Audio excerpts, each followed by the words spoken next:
Dans le chapitre consacré à l'univers, voici la Lune.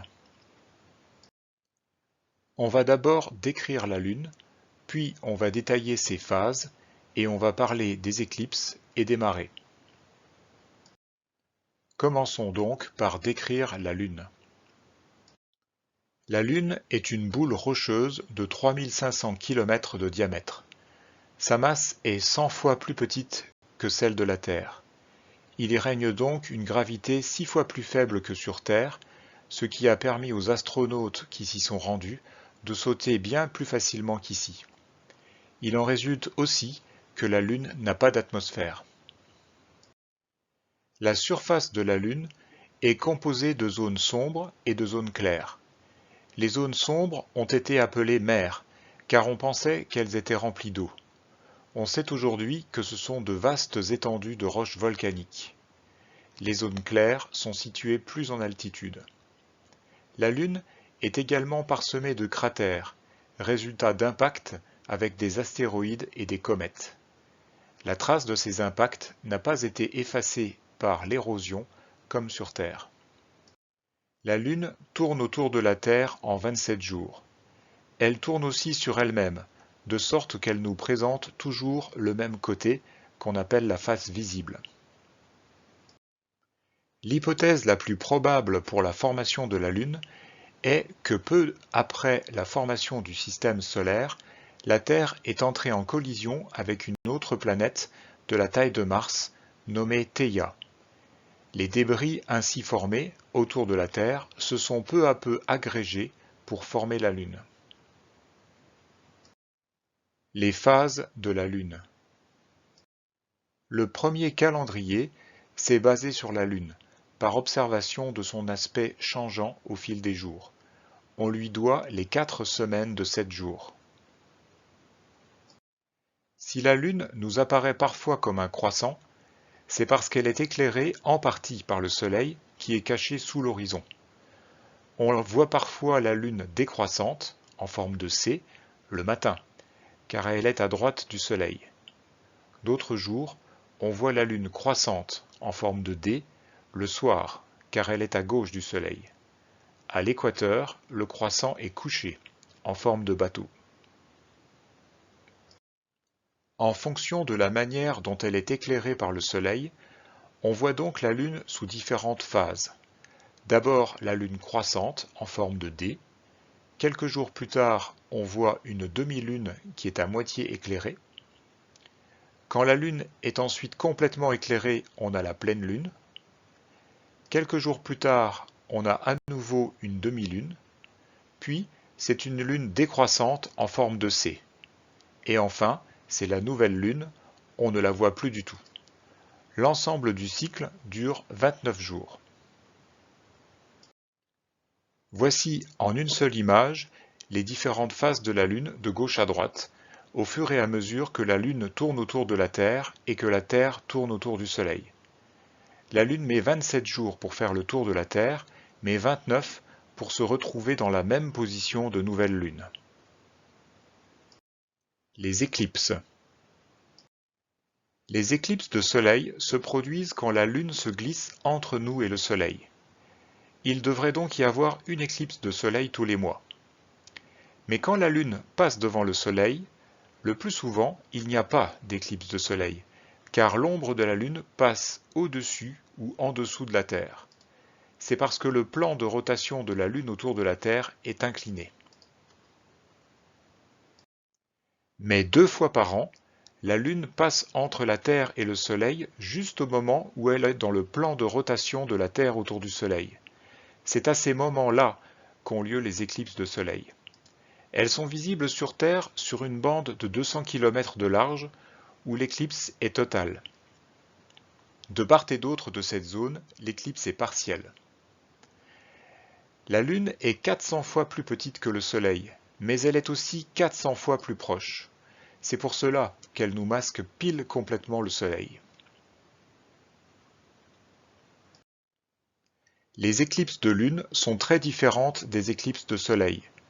2 semaines avant ou après l'éclipse de Soleil, la Lune entre dans l'ombre projetée de la Terre. L'ombre projetée de la Terre se voit alors sur la Lune. c'est l'éclipse de lune. Elle dure des heures et est visible depuis toute une moitié de la Terre. C'est la forme arrondie de cette ombre qui a permis aux anciens de se douter que la Terre était ronde. Au cours d'une éclipse de lune, la Lune prend des couleurs étranges. C'est à cause des rayons du Soleil qui traversent l'atmosphère terrestre. Cette dernière n'absorbe pas la lumière rouge. Au même moment, des astronautes situés sur la Lune verraient une éclipse de Soleil. Expliquons maintenant le phénomène des marées. Les eaux de la mer subissent l'attraction gravitationnelle de la Lune et du Soleil. Cela provoque les marées. Quand la Lune et le Soleil sont alignés, nouvelle Lune, leurs attractions gravitationnelles s'additionnent. Ce sont les grandes marées, tous les mois. De plus, comme la trajectoire de la Lune autour de la Terre est une ellipse, quand la nouvelle Lune coïncide avec une position proche, on a des marées très importantes. Lors de la demi-lune, les forces d'attraction de la Lune et du Soleil ne s'additionnent pas. On a de petites marées. Tous les jours, la Lune a 50 minutes de retard, les marées aussi. Il y a 2 marées par 24 heures. La seconde vient de la force centrifuge du couple Terre-Lune en rotation. Voici en annexe des calculs plus approfondis. Calculons le diamètre de la Lune. L'éclipse de Lune dure 2 heures, et chaque heure, la Lune se déplace d'une longueur égale à son diamètre apparent. En supposant que le Soleil est à l'infini, de l'autre côté, on en déduit que le diamètre de la Lune est 3 fois plus petit que celui de la Terre, que l'expérience d'Ératosthène a permis d'estimer. On trouve alors comme diamètre pour la Lune 4166 km. En réalité, le Soleil n'est pas à l'infini, et comme il est plus gros que la Terre, l'ombre de la Terre est en fait un cône qui se rétrécit. C'est pour cela qu'en fait, le diamètre de la Lune est plus petit que notre première estimation. Il est en réalité de 3500 km. Calculons maintenant la distance Terre-Lune. Sachant que la Lune fait le tour de la Terre en 29 jours, on peut calculer la distance Terre-Lune. En effet, chaque jour, elle parcourt 360 degrés divisé par 29, ce qui fait 12,4 degrés. Or, en une heure, elle avance de son diamètre apparent. Chaque heure, elle avance donc de 12,4 degrés divisé par 24, ce qui fait 0,517 degrés. La distance Terre-Lune est donc calculable dans le triangle rectangle figuré sur le dessin à droite. On trouve 384 500 km. Calculons maintenant la masse de la Terre. On utilise pour cela la troisième loi de Kepler, qui dit que pour un astre qui tourne autour d'un autre, le rapport entre le carré de la période de révolution et le cube de la distance entre les deux astres est constant. Avec comme distance Terre-Lune 384 000 km et comme période de révolution de la Lune autour de la Terre de 27,3 jours, on trouve pour la masse de la Terre 6 10 puissance 24 kg. Calculons maintenant la distance Terre-Soleil. On commence pour cela par mesurer la distance Terre-Mars, quand Mars, Terre et Soleil sont alignés.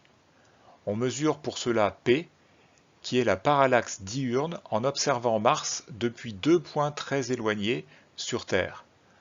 On trouve pour l'angle P 13,2 secondes d'arc, soit 0,0037 degrés. On en déduit la distance entre Terre et Mars et on trouve 100 millions de kilomètres. Par ailleurs, en utilisant la troisième loi de Kepler, on connaît la proportion entre la distance Terre-Soleil et la distance Terre-Mars, 1,5. On en déduit la distance Terre-Soleil, 150 millions de kilomètres. Cette méthode a été utilisée pour la première fois en 1672. Calculons maintenant le diamètre du Soleil. Comme le diamètre apparent de la Lune et du Soleil sont identiques, on peut calculer par simple proportionnalité le diamètre du Soleil. On trouve comme diamètre du Soleil 1 350 000 km.